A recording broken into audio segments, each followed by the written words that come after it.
ॐ नमः सिद्धेभ्यः।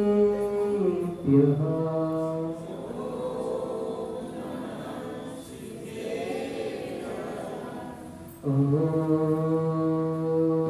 नमः सिद्धेभ्यः।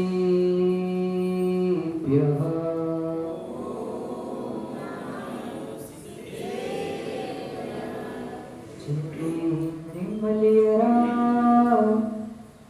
आईचे मयि पयासंता सायरमिव गंभीरा सिद्धा सिद्धि बबली सन्तु संकोचकानां प्रतिपालकानां यतीन्द्र सामान्य तपोधनानां देशस्य राष्ट्रस्य पुरस्य राज्ञः करोतु शान्ति भगवान् जिनेन्द्रः करोतु शान्ति भगवान् जिनेन्द्रः करोतु शान्ति भगवान् जिनेन्द्रः। नमो अरिहन्तारं नमो सिद्धारं नमो आयरीयानं नमो वचायानं नमो लोई संवसाहं। अनंतानंद परम सिद्ध भगवान की देवादी देवी प्रजाराज अंतिम शासन नायक महावीर स्वामी भगवान की परम पूज्य आचार्य भगवान विशुद्ध सागर विराज की प्रज्ञा श्रवण मुनि सुयश सागर जी महाराज की जिनवानी मात की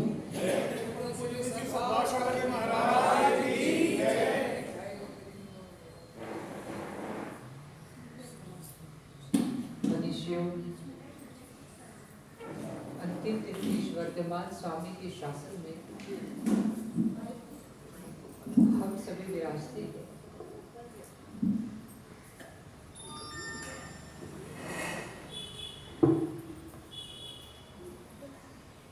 प्रतिक्रमण सूत्र में आचार्य भगवान ने एक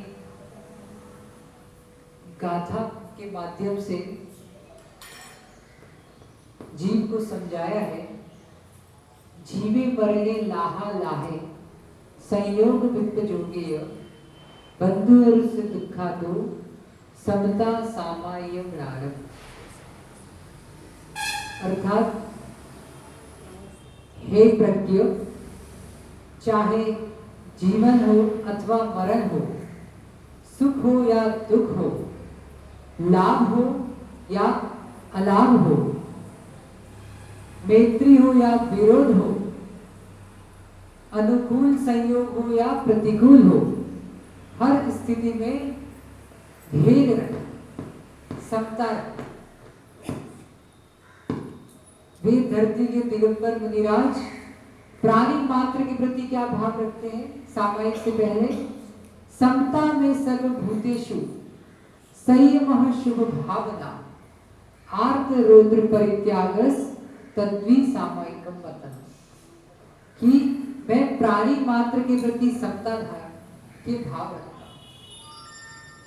हमें भी पता है कि बहुत बार हमारी स्थितियां ऊपर नीचे हो जाती है तो हम अपनों के ही प्रति प्रतिकूलता का व्यवहार करते हैं। अब हम वापस से सामान्य स्थिति में कैसे आए?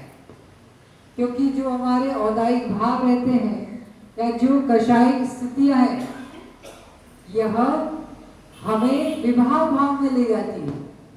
समझ में आ रहा है क्या आप लोगों को? ये सब ऊपर से जा रहा है। हमारे जो भाव है किसी स्थिति में तज्जन्य, जैसे पानी होता है, पानी को आप नीचे बहाना आसान है या ऊपर उठाना? हाँ, यही हमारे भावों की दिशा है कि भाव जल्दी से गिरना बहुत जल्दी जानते हैं, लेकिन उन्हें उठाने के लिए पुरुषार्थ लगता है। और वह धर्म पुरुषार्थ। कौन सा पुरुषार्थ कर रहे हैं हम सब लोग? धर्म का पुरुषार्थ कर रहे हैं। अब धर्म के पुरुषार्थ में हमें ज्ञान के माध्यम से हमारा मार्ग उज्जवल होता चला जाता है। जैसे जैसे ज्ञान का प्रकाश होता है, हमारी आत्मा तत्जन्य बाधाएं, विघ्न, कष्ट, पीड़ा, इन सब से अपने आप को ऊपर उठाकर प्रसन्नता का, आह्लाद का जीवन जीते हैं, आनंद का जीवन जीते हैं। तो धैर्यवान, धैर्य जो है, सज्जन धैर्य जो है मनुष्य की सबसे बड़ी संपत्ति है। जो जो धैर्य रख लेता है, कहा जाता है कि जब जब भी काशायिक परिणाम आए तो आप अंतर्मुहूर्त तक धैर्य रख लीजिए, क्योंकि कषायों का जो काल रहता है वह अंतर्मुहूर्त प्रमाण रहेगा। यानी क्रोध कषाय यदि आई है तो वह अंतर्मुहूर्त में चेंज हो जाएगी। क्रोध से मान में चले जा सकते हैं, माया में चले जाएंगे। लेकिन उससे फायदा क्या हुआ कि उससे हमें जो उस समय जो हमारी जो बहुत बड़ी हानि होने वाली थी वह हमने बचा ली। तो इसीलिए आगम ने कहा है धैर्य रखिए, चाहे सुख हो अथवा दुख हो। क्या कहते हैं? हर्षो बिलखो मत भाई, यस खुदगर की पर्याये, उपजे विलगे नश जाए। तो इन्हें हम कर्म का उदय जान करके, जैसे कोई व्यक्ति है नभ्यांश, जैसे आपने क्या किया, आपकी अपनी एक डेली ओढ़ने की चादर है और आपकी दीदी की दूसरी है, ठीक है। अब एक दिन गलती से आपने बहन की चादर ओढ़ के सो गए और 1 मिनट बाद अपने आप नींद खुली और देखा तो समझ में आ गया, अरे ये तो मेरी नहीं है। तो आपने क्या किया? उसको उठा के ठीक। यानी जैसे किसी वस्तु को हम अपना नहीं है, ये तो दूसरे का है, ऐसा मानकर उसे छोड़ देते हैं। बस इसी तरह हमें इन औदायिक भावों को, इन कषायिक भावों को, जो जो भी परिणाम है, विभाव भाव है, इन्हें पर का मानकर, इन्हें पर मानकर छोड़ दीजिए। कल महाराज जी ने एक सूत्र बताया था ना, आत्मा स्वभाव परभाव भिन्नम, कि आत्मा का स्वभाव जो है वो पर भावों से भिन्न है। आप सब लोग कौन हो? आत्मा हो या नहीं हो? कंफर्म नहीं है क्या? सब जीव द्रव्य है या नहीं है? है। अब अभी भी कंफर्मेशन में सिर नहीं हिला पा रहे, क्यों? कि जैसे किसी को दूध पीने की आदत बहुत है, अब एकदम से उसे देशी गाय का शुद्ध घी पिला दिया जाए तो वो या तो वमन कर देगा या बीमार हो जाएगा। बस ऐसे ही हमारे जो संस्कार हैं वह दूध की तरह तरल है। बहुत जल्दी हमें इस पर्याय जन्य जो हमारी व्यवस्था है, पर्याय जन्य जो संबंध है, पर्याय जन्य जो संयोग है, उनके प्रति हमारे भाव बहुत जल्दी जाते हैं। यानी पर में हमारे भाव बहुत जल्दी जाते हैं, लेकिन स्वयं में जो हम स्वयं हैं, स्वयं के प्रति हमें अपनी खबर ही नहीं। तो आपको तत्व के माध्यम से, जैसे बताते ना कि मिर्ची है, यदि किसी को मिर्ची का चरपरापन पसंद नहीं है, उसमें घी मिला दो तो क्या होगा? उसका तीखापन कम हो जाएगा और फिर खा लिया जाता है। ऐसे ही ये जो तत्व है, इनको हम आपको कहानी, उदाहरण और हेतु आदि जो जो भी जैसे जितना सरल बन सके आपको समझाने का कोशिश करेंगे। यानी हमने उस मिर्ची में घी मिला दिया है आपका, तो आपको गरिष्ठ खाने से गरिष्ठ शक्ति मिलती है। तो वैसे ही ये तत्व ज्ञान के माध्यम से आत्मा की जो सामान्य विशुद्धि है उससे कई अनंत गुना विशुद्धि हमें तत्व ज्ञान के माध्यम से प्राप्त होती है। अनेकों रास्ते ऐसे होते हैं जो हमें पता नहीं है कि कैसे उसको सॉल्व करना है, तो वो हमें जिनवाणी के माध्यम से, देव शास्त्र गुरु के माध्यम से हमें उनका समाधान प्राप्त होता है। वास्तव में विकल्प पैदा कहाँ होते हैं? समस्याओं में होते हैं क्या? कार्य करने में विकल्प नहीं होते, वास्तव में निर्णय लेने में विकल्प होते हैं। यहां तक कि निर्णय लेने में भी ये नहीं है, उसके जो नतीजे होते हैं उसमें हमारे विकल्प पैदा होते हैं। एक कहा जाता है ना कि अनिर्णित जीवन जो है वह अंधकार का जीवन है। यानी व्यक्ति जब तक संशय में दोलायमान हो रहा है, कंफ्यूज हो रहा है, ये करना, दुविधा जिसको कहते हैं ना, ये करना या ये करना, तो व्यक्ति भ्रमित होता जाता है। और भ्रमित होने की स्थिति में क्या होगा, उसे अगर अपना बच्चा भी मिला और माँ यदि का दिमाग घूम रहा है तो गुस्सा किस में निकालेगी? बच्चे से। और पति है तो पति का दिमाग घूम रहा है, वो पत्नी पे निकाल देगा। सही है ना? तो निर्णय करने की क्षमता हमें डेवलप करनी चाहिए। वह निर्णय करने की क्षमता आती कैसे है? आगम से, जिनवाणी के स्वाध्याय से, अभ्यास से। जितना जितना हमारा अभ्यास बढ़ता जाता है किसी भी माध्यम से, क्यों संजय भैया, पहले दिन आपको जब 2-2.5 किलोमीटर ले गए थे जंगल के लिए तो आपके पसीने छूट रहे थे, बोले 2.5 किलोमीटर हो गया महाराज जी, अभ्यास करने लगे तो सामान्य में आ जाता है ना। शुरू शुरू में जब हम भी केश रोज करते हैं या जो भी हमारी चर्या थी, तो शुरू शुरू में तो हमें भी ऐसा लगता था अरे ये बहुत कठिन काम लग रहा है, लेकिन अभ्यास होता है तो अपने आप वही काम आसानी से होता जाए। Practice can make man perfect, कहा जाता है ना कि अभ्यास से व्यक्ति को कितना भी कठिन काम क्यों ना हो, वह सहज आराम से आसानी से करने योग्य हो जाए, जिसे हम कहते हैं पुरुषार्थ। जितना जितना हमारे पुरुषार्थ में वृद्धि होगी उतना उतना हम अपने भाग्य को भी बदल सकते हैं और अपने आप ही भाव की विशुद्धि बना सकते हैं। तो हम सभी धर्म आराधना के माध्यम से अपने परिणामों की विशुद्धि बनाए, इसी भावना के साथ भगवान महावीर स्वामी की जय।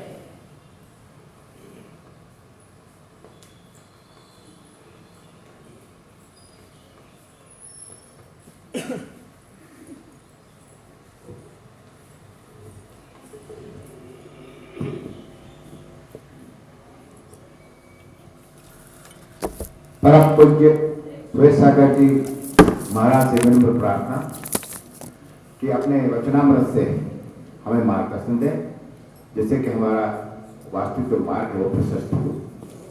परम पूज्य सुरेश जी महाराज।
रहित सकल संगम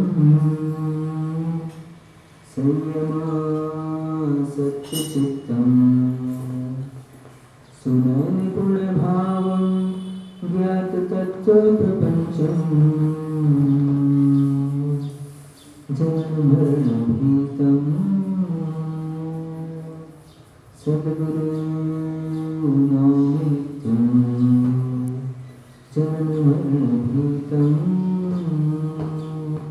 मम गुरु नौमित्यं जन्म मरण भीतम मम गुरु नौमित्यं। जगन्नाथ परम सिद्ध भगवान की वर्तमान शासन नायक मूल नायक खजराट महावीर भगवान की परम पूज्य आचार्य भगवान कुंद स्वामी की परम पूज्य आचार्य भगवान विशुद्ध सागर जी महाराज की 3.9 करोड़ मुनिराजों की अहिंसा में विश्व जैन धर्म की जन्माणी माता की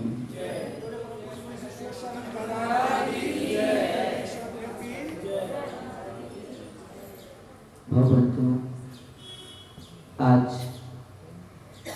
हम सभी के महाभाग्य का उदय हुआ है जो सर्वज्ञ प्रभु की निर्देशना हमें प्राप्त हो रही है। भवि भागन बच जोगी वशाए, भव्यों के भाग से ही जिनेंद्र भगवान की देशना प्राप्त होती है। यूं तो भगवान बहुत कुछ जानते हैं और बहुत कुछ नहीं सब कुछ जानते हैं, लेकिन उनकी देशना में बहुत थोड़ा सा आ पाता है और उसमें से भी थोड़ा सा गणधरदेव रच पाते हैं और उस रचना का भी हम बहुत अंश प्राप्त कर पाए हैं। आज हमारा सौभाग्य है, आज से जिस ग्रंथ का हम वाचन करने वाले हैं, जिसका पाठ करने वाले हैं, ये नीति का महान ग्रंथ है। आचार्यों ने अपने साधना के समय में से समय निकालकर हम लोगों को ये आगम प्रस्तुत किया है। इसमें दो दृष्टियां हैं। एक तो उन मुनिराजों के भीतर में, उन आचार्यों के भीतर में जगत के कल्याण की भावना फूट फूट कर भरी हुई थी और भरी हुई थी हम ये कह रहे हैं, वो उनके अंदर स्वतः उत्पन्न होती है। भरा तो वो जाता है, कुछ जो खाली हो तो बाहर से डाला जाए तो भरी कहा जाता है। तो हम ये कहें कि आचार्य के अंदर ऐसी भावना थी तो वो भावना सहज ही उत्पन्न हुई। आचार्य श्री अक्सर कहा करते हैं कि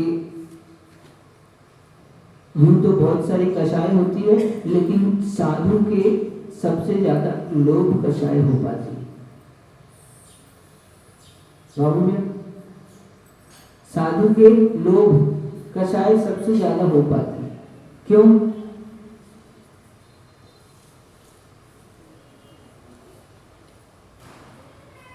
आपको लग रहा होगा कि साधु को लोभ से क्या मतलब है। बात थोड़ी सी समझना।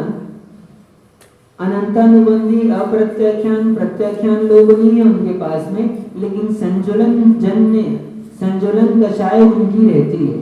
साधु कषाय से सहित होते हैं कि रहित? ठीक है, अभी नहीं, धीरे धीरे आप सब सीख जाएंगे।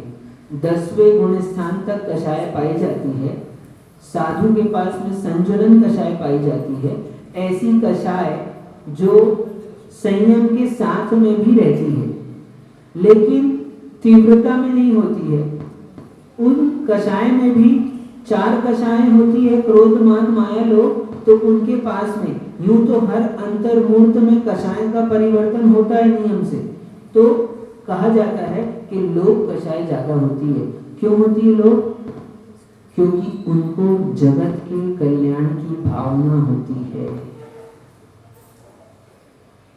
क्या हम कैसे दूसरे का कल्याण कर पाए, हमारे माध्यम से कैसे दूसरे का कल्याण हो, और अमुक व्यक्ति जो संसार में दुखी है, जो पीड़ित है, उसका दुख दर्द कैसे दूर हो, ये भावना उनके अंदर तीव्र होती है। तो ऐसी भावना को रखकर वो इस जिनवाणी का वाचन करते हैं, ग्रंथों का लेखन करते हैं।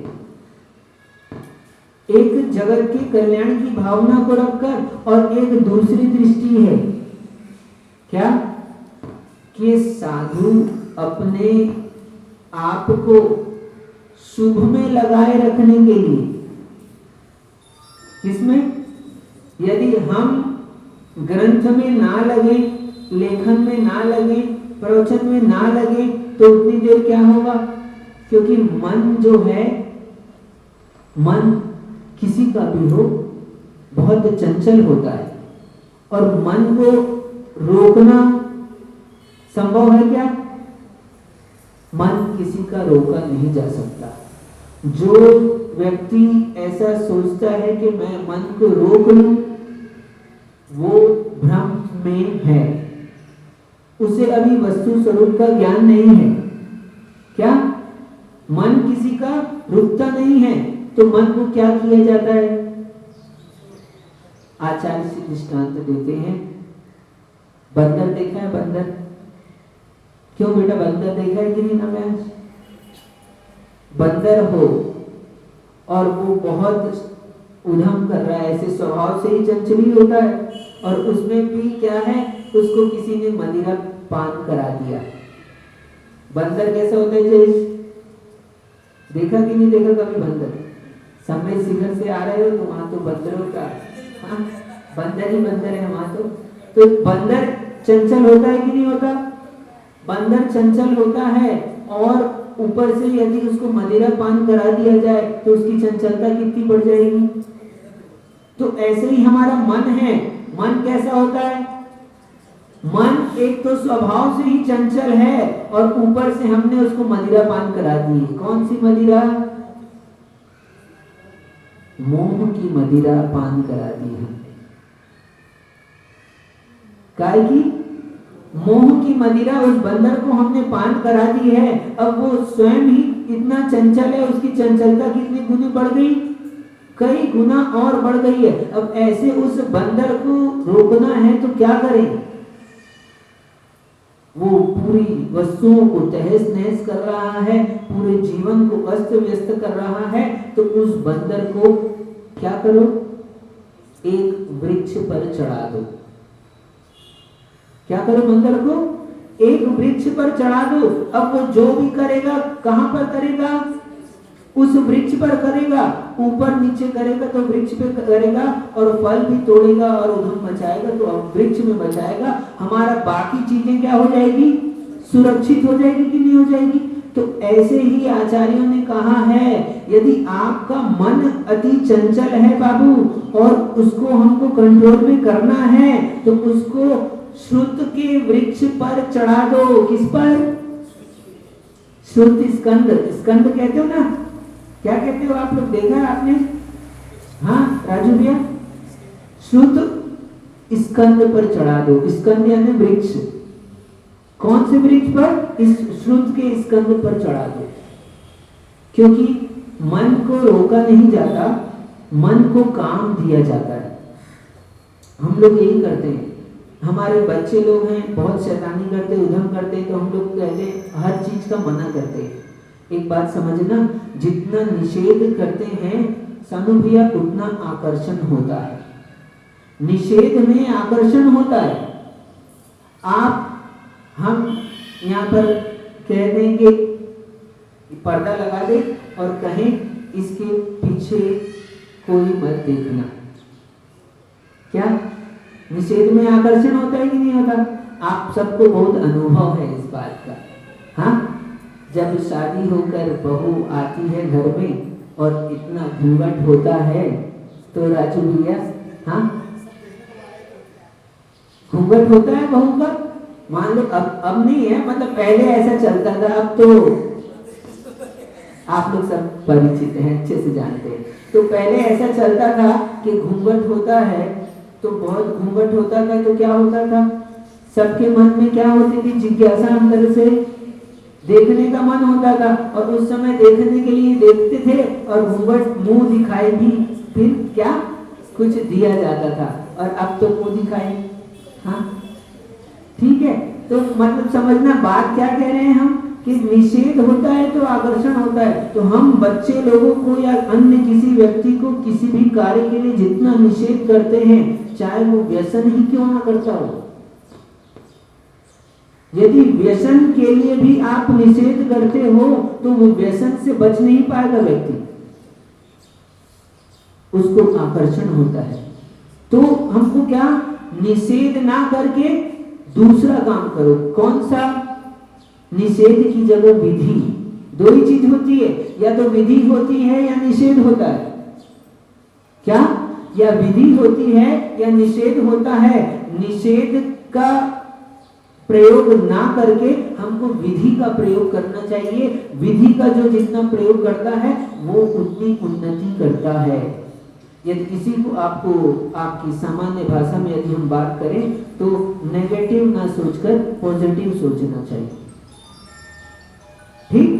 तो अपन निषेध ना करके विधि करें तो हमको करना क्या है, मन को नियंत्रित करना है, मन को रोकना है।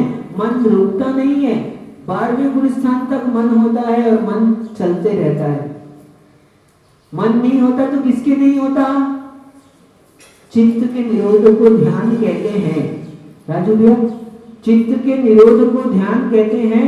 तो वहां पर प्रश्न उठाया शास्त्रों में कि निरोध शब्द क्यों प्रयोग किया आपने, चित्त का निरोध तो जड़ हो जाएगा। तो बोले हमने निरोध का अर्थ यहाँ पर निरोध अभाव अर्थ में ना होकर उसका क्या, असत का अभाव अर्थ में है। वहां पर जो निरोध प्रयोग किया गया तो वो असत वस्तुओं में, असम्यक वस्तुओं में वहां उसका चित्त का निरोध करना है, उसको हम ध्यान कहते हैं। तो ऐसे ही हमारे मन को निरोध करना है, किसी व्यक्ति को निरोध करना है, काम करना है, तो हमको उसको असत से हटाकर सत में लगा दो। जो हमारा मन दूसरी जगह जा रहा है, पाप के काम में जा रहा है। अभी आप लोग यहाँ बैठे हैं, ठीक है, किसी का मन लग रहा है, नहीं भी लग रहा है, सब जानते हैं। लेकिन सोचो अब इतनी देर यदि आप ये सुनने में मन नहीं लगाते तो क्या करते, घर गृहस्थी के काम ही करते, है ना। उसमें किसका आश्रय होता, पाप का ही आश्रय होता। अब इतनी देर आप यहाँ पर आए हैं, अपना मन यहाँ पर आए हैं, निश्चित मान के चलो अब यहाँ पर भले मन लगे ना लगे और यहाँ पर नींद भी भले आ रही है आपको, लेकिन आप ये मन बना के आए हैं, इसका मतलब आपने पुरुषार्थ किया है।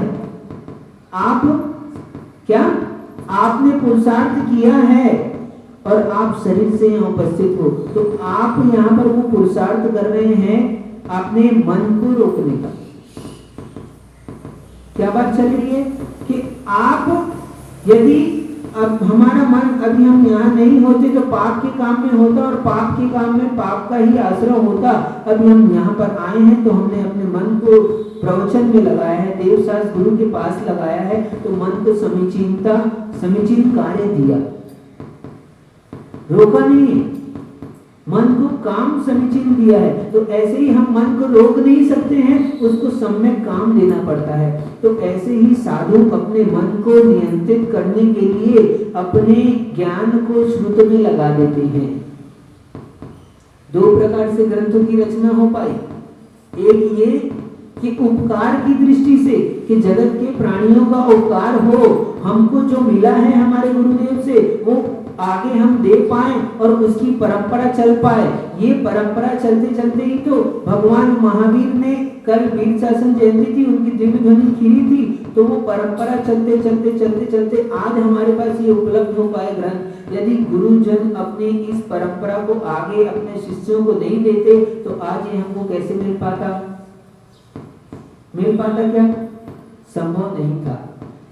महावीर भगवान के बाद 683 वर्ष तक तो श्रुत की परंपरा अनवरत रूप से चलती रही, यूं कम होकर चलती रही, लेकिन 683 वर्ष के बाद में श्रुत का अंश मात्र हमारे पास में था, और उस अंश में से भी फिर श्रुत धरसेनाचार्य आदि और कषाय पाहुड़ के रचयिता आदि आचार्यों ने, यति वृषभाचार्य आदि आचार्यों ने जो सिद्धांत हमको दिए हैं, वही सिद्धांत अब हम आचार्य भगवंत लोग दूसरी भाषा में प्रस्तुत करते हैं। तो ऐसे ही हम जिस ग्रंथ का वाचन करने वाले हैं, आपको जानकर आश्चर्य होगा, इस ग्रंथ का नाम है कूरल काव्य। क्या? इस ग्रंथ का नाम है कूरल काव्य। और आपको बता दें, ये सामान्य ग्रंथ है, इसमें बहुत सारी आगम सिद्धांत की बात नहीं आएगी, है सब सिद्धांत की बात, लेकिन सरल तरीके से इसमें 108 टॉपिक्स हैं।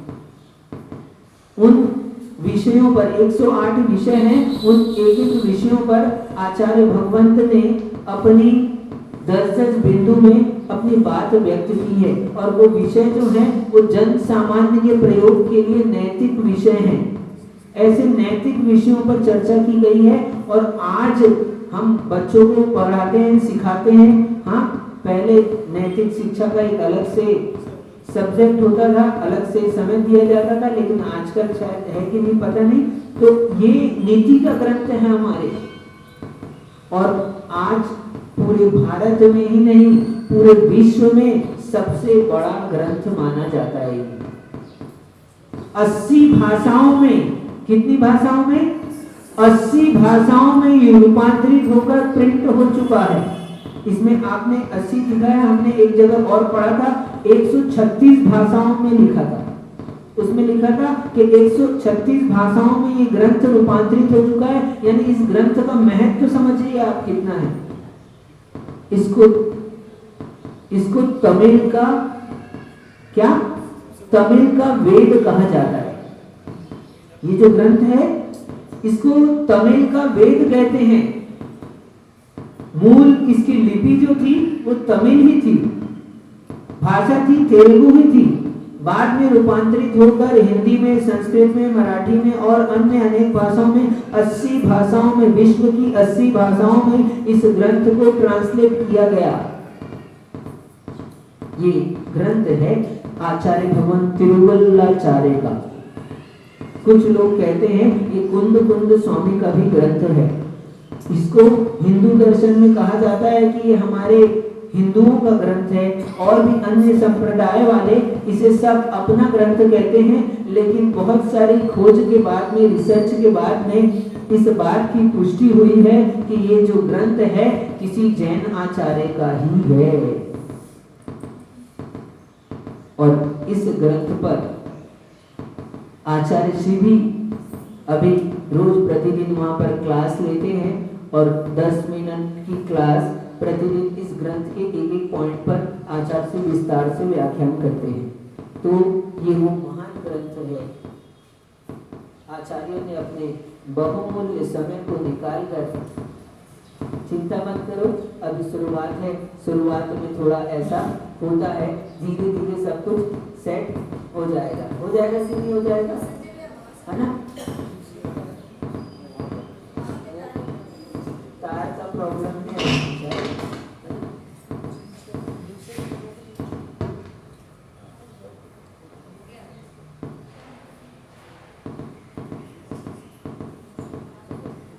देखो, हाँ, एक बात बीच में कहते हैं, बहुत अच्छे से ध्यान रखना इस बात को। आचार्यों ने कहा है, बहुत काम की बात है, श्रेयसे बहु विघ्नानि। क्या संजय भैया, काम की बात है आपके लिए, बैठो बताते हैं। श्रेयसे बहु विघ्नानि,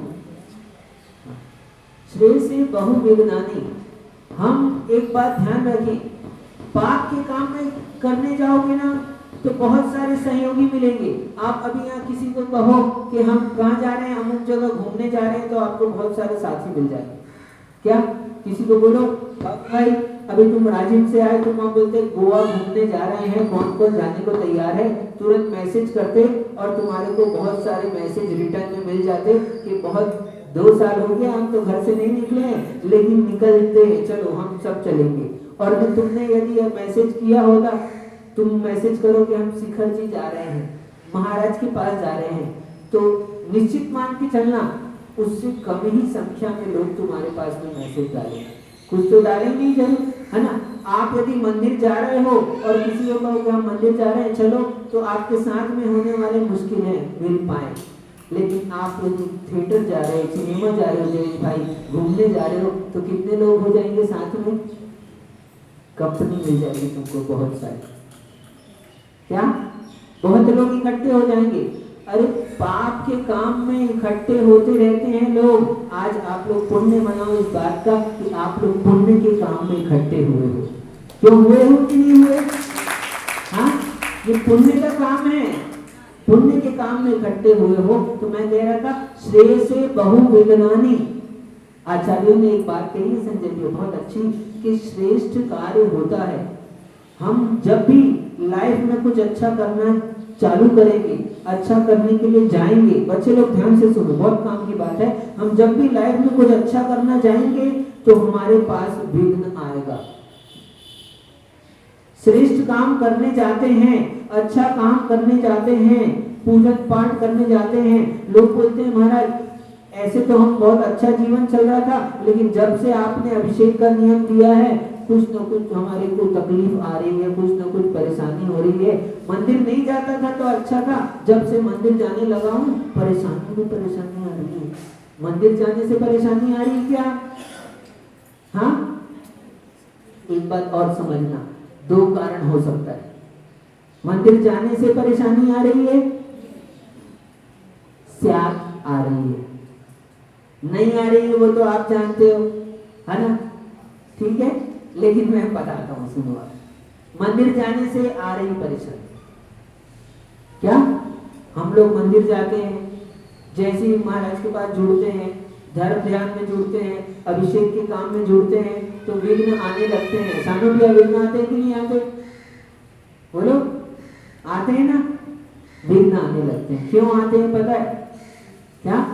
नहीं पता तो एक बार बता दें फिर से। देखो, जैसे ही महाराज दीक्षा लेते हैं, हाँ, आपने सुना होगा नए नए महाराज को बहुत अंतराय आता है। क्या होता है? हाँ, हमने जब दीक्षा ली थी और पहला चातुर्मास हुआ था उज्जैन में, हमारा 9 में दीक्षा ली थी और 10 में पहला चातुर्मास उज्जैन में हुआ था। तो सद्भाव सागर जी पता है क्या होता था उज्जैन में? सबसे छोटे हम थे, 90 नंबर के साधु, हाँ, सबसे लास्ट थे। ये कह रहे हमारे साथ भी, आपके साथ भी, सभी के साथ यही होता है ना। तो सुनो, सबसे लास्ट थे वहां पर और हमको अंतराय बहुत आते थे। तो जब हम निकलते थे ना तो लोग पड़गाने में संकोच करते थे, पीछे हो जाते थे। क्या बोले महाराज, हाथ कांपने लगते थे उनके, पहले से ही मानसिकता थी उनकी कि अरे महाराज की बहुत अंतराय आते थे। लोग पड़गाने में भी डरते थे कि ये महाराज को नहीं पड़गाओ। क्यों? बोले अंतराय अपने माथे आ जाएगा। और लोग तो, कई लोग तो इसलिए भी सोचते हैं कि भैया हमारा नाम खराब हो जाएगा। क्या आज तक हमारे अंतराय नहीं आया, महाराज आप आओगे तो फिर अंतराय आएगा, तो लोग अंतराय की लिस्ट में हमारा नाम आ जाएगा। तो इसलिए भी लोग डरते हैं। तो जैसे ही दीक्षा लेते हैं शुरू में अंतराय आता है बहुत, जैसे ही धर्म का काम करने लगते हैं विघ्न आने लगता है। हर किसी को नहीं आता, लेकिन आता है। आता है तो क्यों आता है? आपने क्यों धर्म प्रारंभ किया? हाँ, सुख के लिए कि दुख के लिए? सुख के लिए ना। लेकिन जीवन में क्या आ रहा है? हमको क्या दिखता है? दुख ही दुख आ रहे हैं और तकलीफ बढ़ गई। तो बताओ सही हो रहा है कि गलत? हाँ, गलत हो रहा है। सही तो ये होता कि सुख होना चाहिए था, लेकिन हो क्या रहा है? दुख आ रहा है। तो धर्म ध्यान कर रहे हैं तो हम समझ नहीं पाए उस बात को। क्या? बहुत अच्छे से सुनना प्रवीण भैया, जब हम जैसे ही धर्म के काम में, पुण्य के काम में, श्रेष्ठ काम में आगे आते हैं तो विघ्न आता है। महाराज जैसे ही दीक्षा लेते हैं शुरू में तो अंतराय बहुत आता है। तो इसके पीछे कारण क्या है? हम धर्म करने क्यों आए थे? हम धर्म करने इसलिए आए थे कि हमारे पापों का नाश हो। और पापों का नाश कैसे होता है? एक बात ध्यान रखना, हमने जितने भी कर्म किए हैं और कोई भी हमारा ऐसा कर्म नहीं है जो बिना फल दिए जाता हो। क्या राजू भैया, चाहे कैसा भी आपने काम किया हो, अच्छा से अच्छा किया हो या बुरा से बुरा किया हो, और आज किया हो या भूत में कभी किया हो, और छुप के किया हो या किसी के सामने किया हो, जो कोई भी आपने कर्म किया है यानी कर्म का बंध किया है, वो बिना फल दिए नहीं जाता, नियम से फल लेकर जाता है। तो अब हम धर्म करने लगे तो हम क्या हुआ? आने लगे विघ्न। तो वो विघ्न इसलिए आने लगे कि जो फल आपको कितने समय बाद मिलने वाला था, हाँ, हमने कर्म की उदीरना कर दी। क्या किया? जो कर्म हमने बांध रखा था कितने टाइम के लिए, 1 वर्ष के लिए बांध के रखा था, वो कर्म अभी हम जैसे ही धर्म करने लगे तो वो तुरंत उदय में आ गया। अब वो आगे और फल नहीं देगा।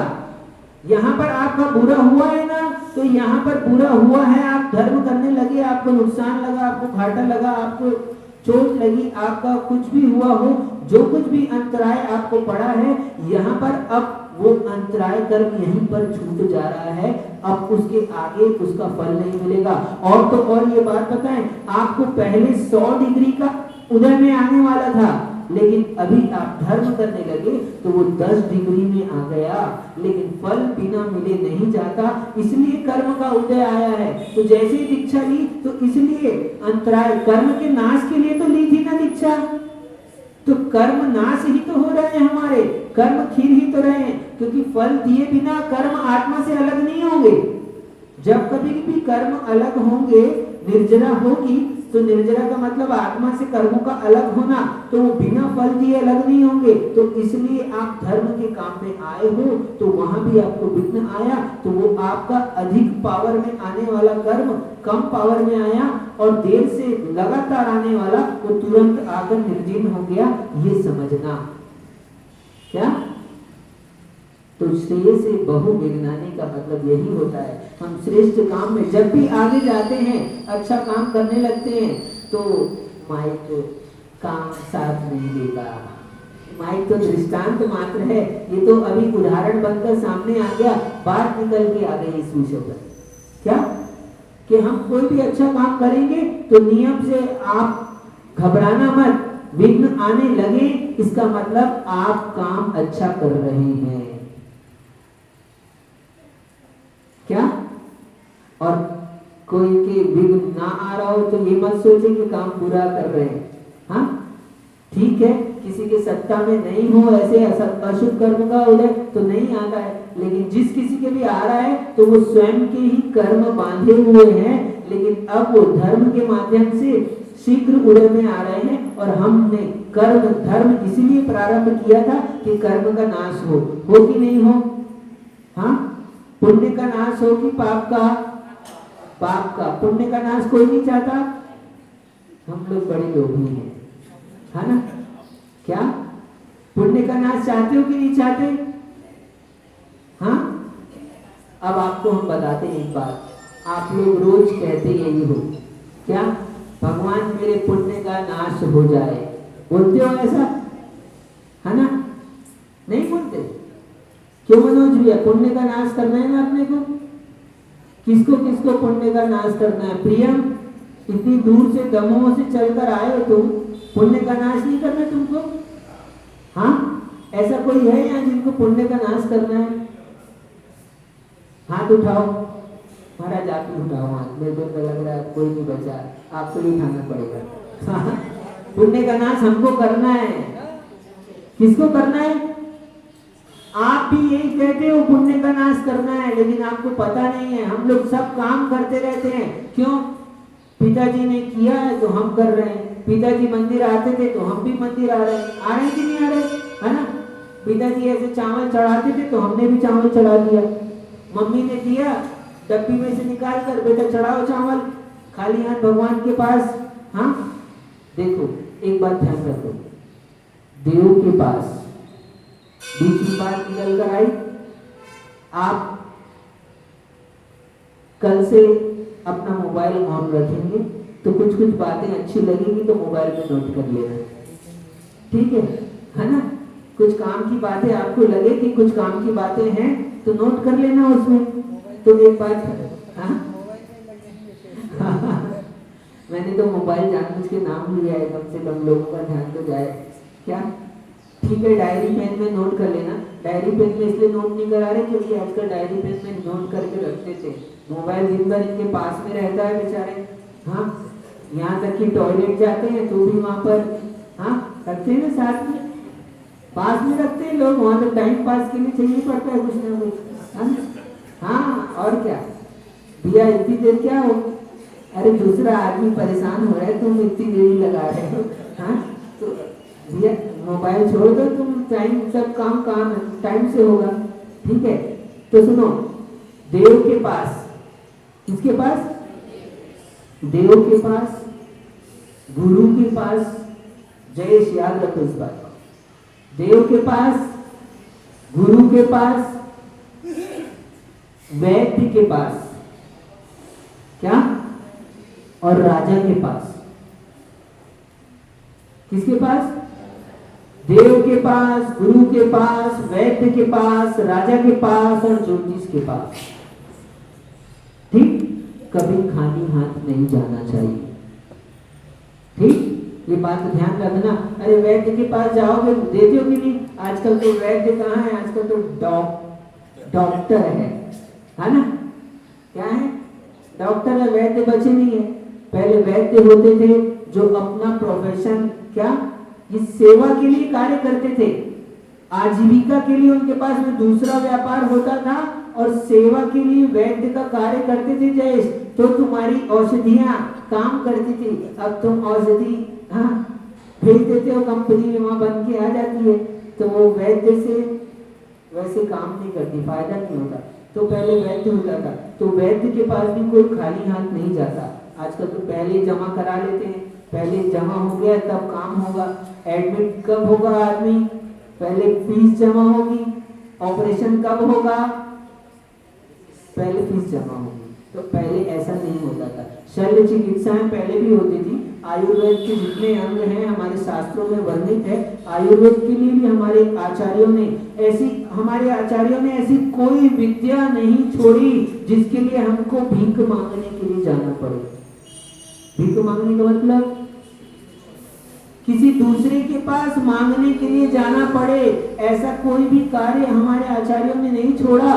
सारी की सारी विद्याओं का वर्णन किया है, सारी विद्याओं का वर्णन किया है। तो वैद्य के पास भी खाली हाथ नहीं जाना चाहिए और गुरु के पास में भी। जैसे राजू भी अभी आप आए ना, ठीक है, श्रीफल तो इन्होंने दिया, इनका चढ़ा दिया, लेकिन आपने अपने जेब से निकाल कर क्या चढ़ाया? देखो, आप लोग सोचेंगे आपकी जेब में बादाम रखी थी तो बादाम दोनों भी काम होगा इससे। मान लो रात हो रही है, भूख लग रही है, तो थोड़ा 2-4 बादाम खा ली और उससे काम चल जाएगा अपना, है ना। और नहीं तो फिर क्या किया, भगवान को चढ़ा दिया। तो ऐसे, अरे जेब में हमेशा मोबाइल रखने के लिए इतना बड़ा पॉकेट बनाया है, तो थोड़ा सा द्रव्य रख लो, क्या जाता है? हाँ, लौंग रख लो, इलायची रख लो, बादाम रख लो, जो रखना है रख लो। लेकिन कभी भी देव शास्त्र, गुरु के पास में, वैद्य के पास में, राजा के पास में और ज्योतिष के पास में खाली हाथ नहीं जाना चाहिए। कुछ ना कुछ अपना अर्पण, समर्पण करना चाहिए। ये क्यों? उनके लिए क्या नहीं, ये हमारे त्याग की भावना प्रबल होती है इससे। तो मैं क्या बात कर रहा था, मूल बात क्या है अपनी? हाँ, याद है आपको? नाश नहीं करना है आपको, पुण्य का नाश करना है कि नहीं? तो हम कह रहे थे कि आप बहुत सारे काम करते हो और रूटीन में करते आए हो, आपको पता ही नहीं है। आप स्वयं वो काम करते हो, आप अभी अभी बोल कर आए हो। कौन कौन पूजा कर आया है इसमें से? पूजा की ना आपने बोला भगवान को मेरे पुण्य का नाश हो, है ना। पुण्य के नाश के लिए पूजा की कि नहीं की? अभी आपने बोला है, अब मैं आपको बताता हूँ, सुनो। आपने बोला अष्ट कर्म दहनाय धूपम निर्वपामिति स्वाहा। सबने स्वाहा कर दिया। क्या कहा आपने? क्या कहा दिनेश भैया, आपने तो नहीं किया स्वाहा, है ना? क्यों आपने नहीं चढ़ाया द्रव्य? लौंग चढ़ाई कि नहीं चढ़ाई? उसमें क्यों मिला के चढ़ाया? लौंग चढ़ाई तो धूप के प्रतीक के रूप में हमने लौंग चढ़ाई और कहा क्या? अष्ट कर्म दहनाए धूपम निर्वपामिति स्वाहा। 8 कर्म कौन कौन से हैं? ज्ञानवर्णी, दर्शनावर्णी, वेदनी, मोहनी, आयु, नाम, गोत्र, अंतराय, ये 8 कर्म हैं। इन 8 कर्मों के नाश के लिए आपने भगवान को धूप चढ़ाई। हाँ, अब 8 कर्म में पुण्य कर्म कितने हैं और पाप कर्म कितने हैं? तो पुण्य के नाश के लिए चढ़ाई की, पाप के नाश के लिए? कौन सा कर्म बाकी रखना चाहते हो आप? हाँ बताओ, कौन सा कर्म? सभी कर्म का नाश चाहते हो कि थोड़े कर्म का? 4 कर्म का भी नाश चाहते हो, तो पुण्य और पाप का नाश चाहते हो कि पुण्य का? अरे हम नाश तो सभी कर्मों का चाहते हैं क्या? लेकिन ठीक है, हम चढ़ाते भी इसलिए, पुण्य नहीं चाहिए हमको, हम तो कर्मों के नाश करने के लिए भगवान आपके द्वार पर आए हैं। लेकिन जब तक हमारे पहले पाप का नाश नहीं होता तब तक पुण्य तो अपने पास में रहता ही है। क्रम से ही नाश होते हैं, पहले पाप नाश होता है, पुण्य बाद में नाश होता है, तो ऐसा ही क्रम है। लेकिन हम तो इच्छा क्या करते हैं? जो सुनो, एक बात और गहरी बात आपको बता दे रहे हैं, संक्षेप में एकदम सार में बता रहे हैं, शॉर्टकट में, कि क्या? कि जो पुण्य की इच्छा से भगवान के पास आता है उसको पुण्य नहीं मिल पाता। मिलता है लेकिन थोड़ा सा। क्या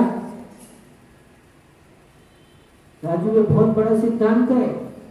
इसलिए हमने कहा है सम्यक दर्शन में पहला अंक रखा निसंकित, उसके बाद रखा निकांक्षित। तो निकांक्षित का मतलब कांक्षा से रहित होकर। तो किसकी कांक्षा से? किसी भी प्रकार की आकांक्षा ना हो आपके भीतर में। यदि पुण्य की इच्छा से भी आप भगवान के पास आए हो तो आपने सच्ची भगवान की भक्ति नहीं की। ये जो ग्रंथ है इसमें ईश्वर की स्तुति ही पहला टॉपिक है, तो आप स्तुति ही समझ लो इसको।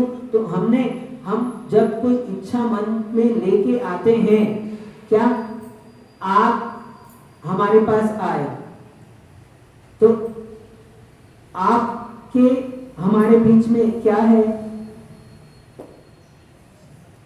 हाँ, भौतिक रूप में अभी हम देख रहे हैं, तो आप वहां बैठे हो या हम बैठे, हमारे बीच में ये है, लेकिन ये आपका शरीर है और ये हमारा शरीर है।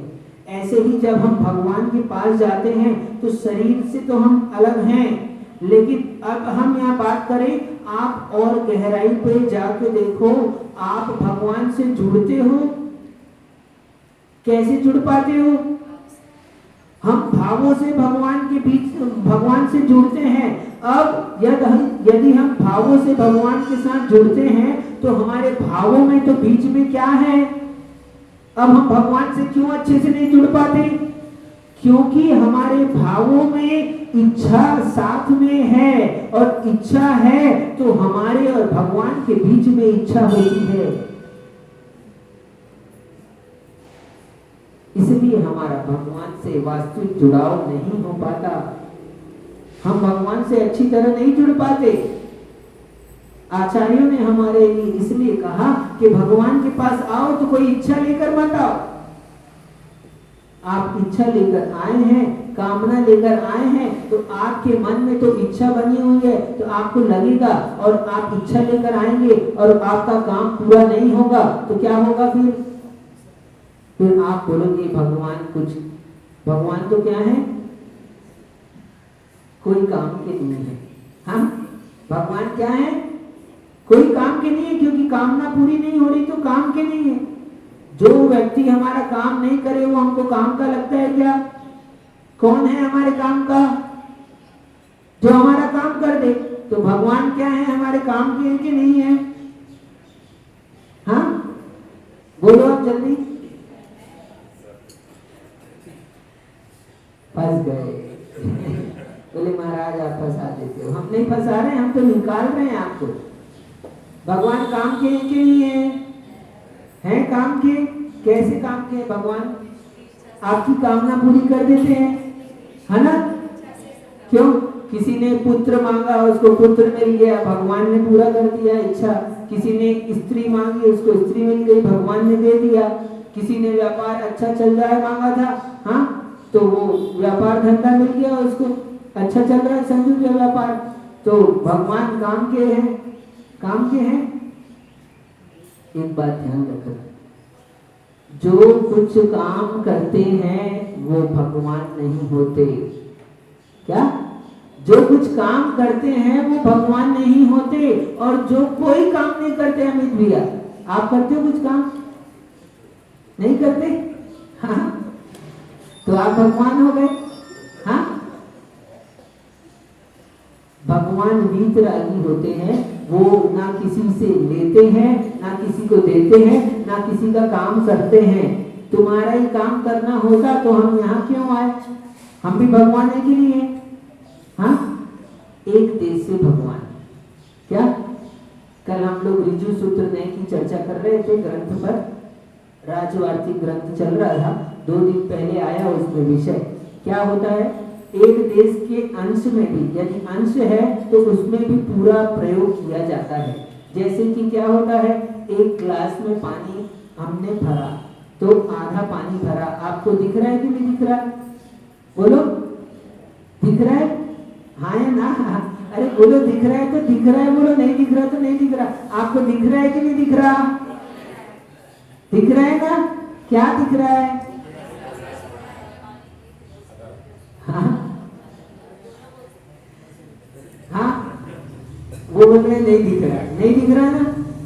हाँ हाँ, ये मिले एक काम के। देखो, मैंने पूछा था आपको दिख रहा है कि नहीं दिख रहा, आप लोगों ने कहा सही बात, दिख रहा है। तो ये बात सही है कि गलत? दिख रहा है आपको। नहीं दिख रहा होता तो हम बैठे नहीं दिख रहे हैं आपको, महाराज नहीं दिख रहे, तो क्यों राजू पे दिख रहा है कि नहीं दिख रहा? दिख रहा है। अब हमने पूछा क्या दिख रहा है? हाँ, क्या दिख रहा है बताओ? अरे महाराज आप दिख रहे हो, मंदिर दिख रहा है, आचार्य जी की फोटो दिख रही है, शास्त्र के दिख रहा है, माइक दिख रहा है, हाँ, ये तो दिख रहा है। ये आप यहाँ आंखों से देख रहे हो, और कुछ चीजें ऐसी होती है जो नहीं दिखते हुए दिख जाती है। आप अपनी देवी के साथ में आए हो कि नहीं आए हो? बोलो, देवी के साथ आए हो? नहीं आए हो? हाँ, अच्छा अब बताओ, देवी दिख रही कि नहीं दिख रही?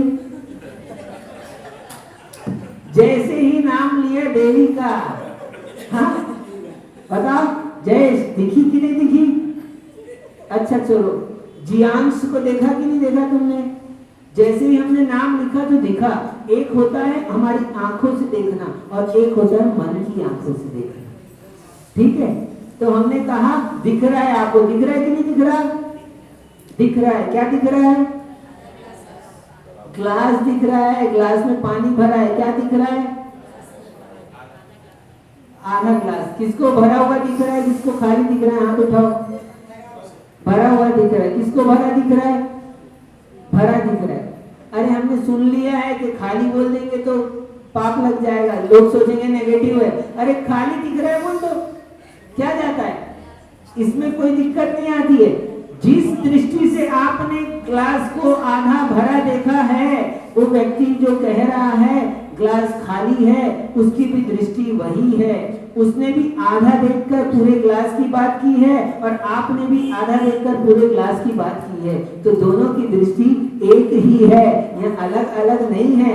अरे ये बहुत सारी चीजें हमने दिमाग में क्या भर ली है, हम उसी को सही मानते हैं। सुनो, खाली बोल देने से कोई हम नेगेटिव सोच वाले नहीं हो जाएंगे, क्योंकि सोच तो हमारी है, खाली बोल देने से नहीं होता है। ऐसा कि किसी ने कहा कि खाली बोल दिया तो नेगेटिव हो गया, ऐसा नहीं होता है। क्या? ये तो एक दृष्टांत मात्र आपको दिया गया है, वहां पर कहा गया है। यदि आप नेगेटिव सोचते हो तो सोचते हो, उसमें हम नहीं कर सकते कुछ। और आप यदि पॉजिटिव सोचते हो तो पॉजिटिव सोचते हो, और किसी के उत्तर देने से नहीं हो जाएगा नेगेटिव का पॉजिटिव। ठीक है, लेकिन हम तो सोचते नेगेटिव है और कह रहे हैं ग्लास आधा भरा है। और पड़ोसी कैसा दिखता है हमको? क्या पड़ोसी में गुण है कि दोष? ग्लास के लिए तो कह दिया आपने बढ़िया जल्दी से कि आधा भरा है, लेकिन कभी पड़ोसी के लिए ऐसा नहीं कहते कि ये बहुत गुणवान है। क्या हमारा पड़ोसी कैसा है? अच्छा है, वाह बहुत बढ़िया पड़ोसी मिला आपको। अच्छी, यही तो बात कह रहा हूं मैं। क्या ग्लास को खाली कह दोगे तो चल जाएगा, लेकिन पड़ोसी को यदि आप दोषी कहोगे, बेकार कहोगे तो हाँ, तो वो सही नहीं है। इसमें दृष्टि को नेगेटिव नहीं करना, वहां पर से नेगेटिव दृष्टि हटाना है हमको। जो व्यक्तियों में दोष देखने की दृष्टि है उसको बदलना है हमको। तो मैं कह रहा था क्या चीज, मूल बात आओ, क्या कहाँ थे अपन, कहाँ थे?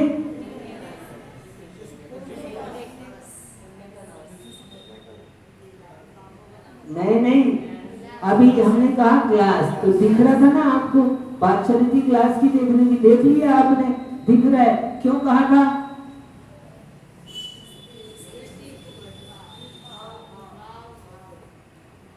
क्यों कहा था? किसी को याद नहीं? बच्चे क्यों कहा था? हाँ, मन की आंखों से, लेकिन क्यों कहा था? क्या किसकी बात चल रही थी यहाँ पर? यहाँ पर पुण्य पाप की बात चल रही थी ना। तो आपको नाश करना है, पहले पुण्य बाद में नाश होगा, पाप पहले नाश होगा। ठीक है, तो अभी समझना बात को।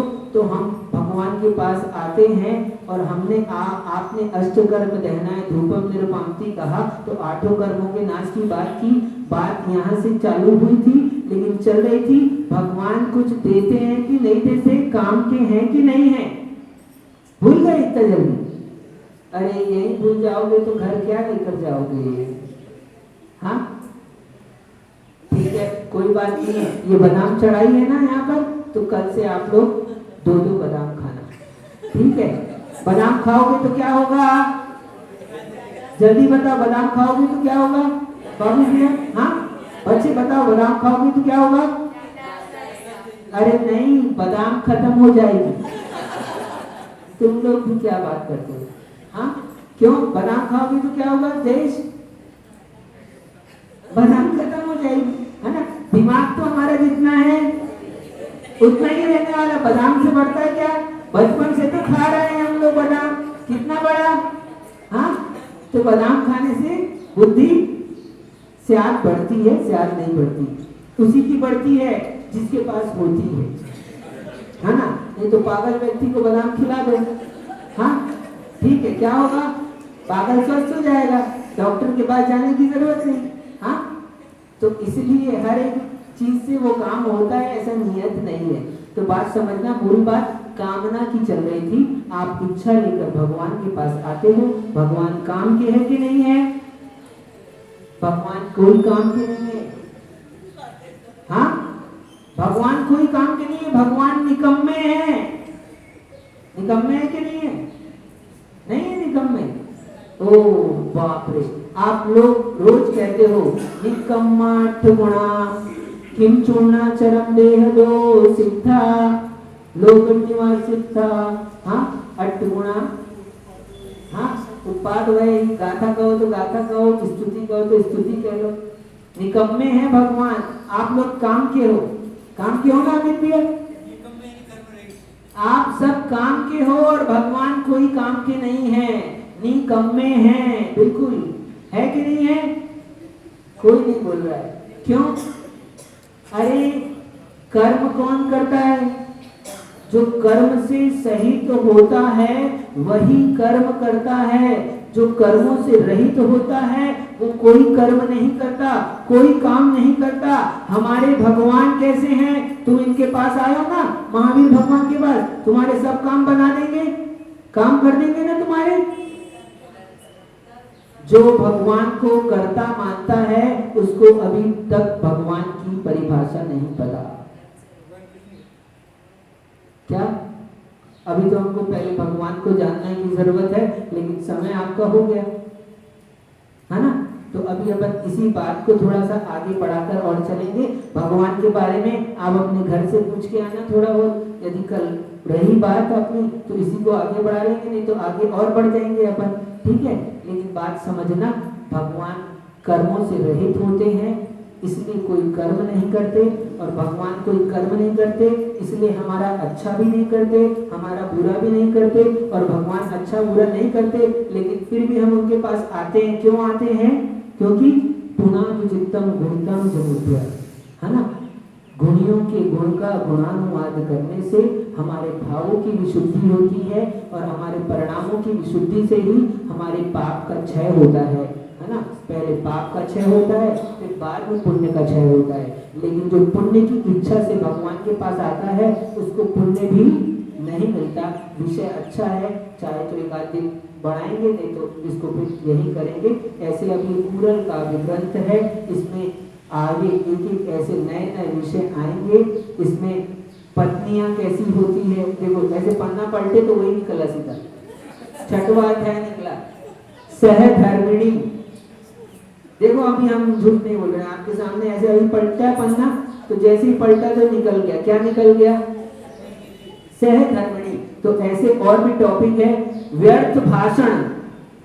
ये देखो अब क्या निकला है, व्यर्थ भाषण। और अभी पलट रहे हैं, देखो क्या निकलने वाला है, निश्चिंतता से बचाओ। किससे? कई लोग निश्चिंत हो गए, है ना। अब तो महाराज ने कलश स्थापना कर दी है, 4 महीने महाराज यही रहने वाले हैं, अब तो कहीं जाएंगे नहीं, तो सब लोग अपने घर में क्या हो गए, अब निश्चिंत हो गए हैं। तो निश्चिंतता से बचाओ। तो ऐसे बहुत सारे टॉपिक्स इसमें आएंगे निकल के। आगे है देखो, वीर योद्धा का आत्म गौरव। तो ऐसे 108 टॉपिक्स हैं इसमें। ये पूरन काव्य महान ग्रंथ है।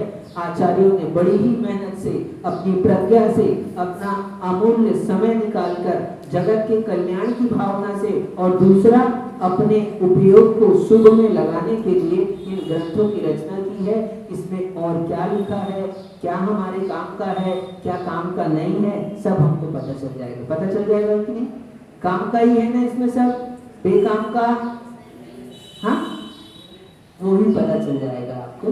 ठीक है, क्या काम का है, क्या काम का नहीं है। आप सभी को सद्बोध प्राप्त हो और आचार्य भगवान की देशना आपको सदा मिलती रहे। ये पूरन काव्य महान ग्रंथ है, इसका वाचन हम सदा करते रहे, और ये हमारे ज्ञान का ही विषय ना बने, हमारे बुद्धि का विषय बने, हमारी आत्मा का विषय बने, हम इसको आत्मसात कर पाए, ऐसा हमारा सौभाग्य जगे। इन्हीं मंगल भावनाओं के साथ जय बोलिए आचार्य भगवान विशुद्ध सार्वभौम महाराज जी।